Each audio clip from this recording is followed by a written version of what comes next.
Malcolm's subject 30 years ago on the threshold of a national election was the ballot or the bullet.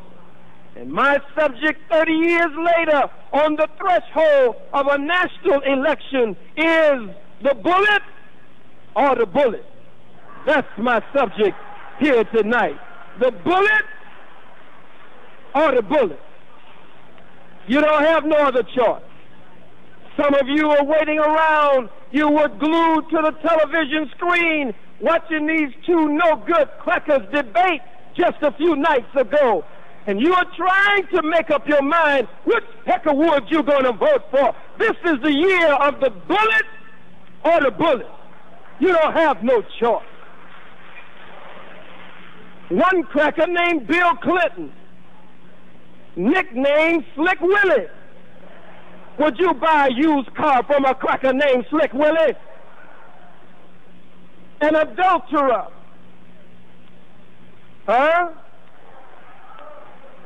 Doesn't even live up to the standards of his own nation. A draft dodger.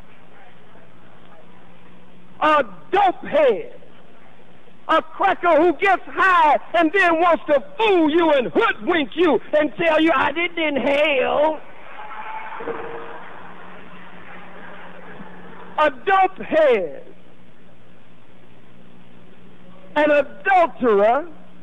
And one who doesn't even follow the standards of his own people, a draft dodger. Slick Willy lied to you 4 years ago, still lying to you 4 years later.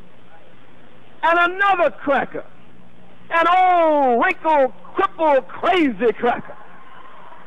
Cracker with a funny hand, shaking people's hand with his left hand. And you tell me I'm voting for this cracker, some of you for president, and the damn Peckerwood can't even stay on the stage. The cracker fell off the goddamn stage. Fell out in the audience. Can you imagine you're supposed to get off of Air Force One and salute the Marine Corps and salute the honor guard when you step off the plane? Now, what will this cracker do with this funny hand? What is he going to do? Get off the plane and try to throw up a salute with that funny hand? Some of you say, why be so personal? Why not attack the man's policy? Why not attack the platform that the man stands on? Don't deal with the man's personal life. Don't deal with him. Deal with this policy. Well, I'm a military scientist. And in military science and military strategy, you don't just attack the tank, you attack the fueling depot that the tank depends on. You don't just attack the train, you attack the track that the train runs on.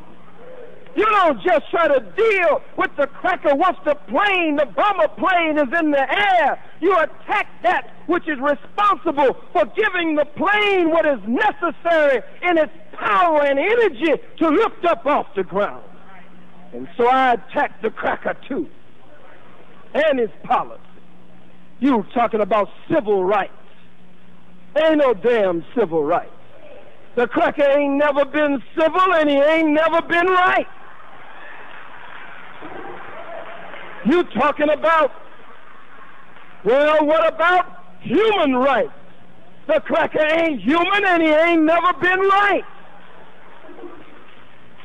It's the year of the bullet or the bullet. You either deal or die. You either fight back or get destroyed. You either get on the right side or it's genocide. It's the year of the bullet or the bullet. You've been voting for crackers ever since they allowed you to vote. And tonight we want to cover some of the history here.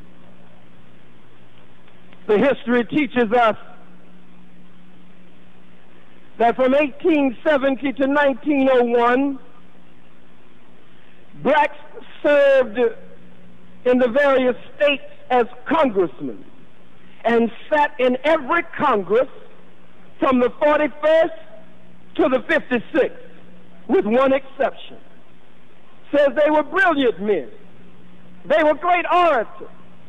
In fact, during the period of Reconstruction, we were mayors, we were sheriffs, we were senators, we were congressmen, and even B.K. Bruce was in the Treasury Department, and his signature was on all paper money in America.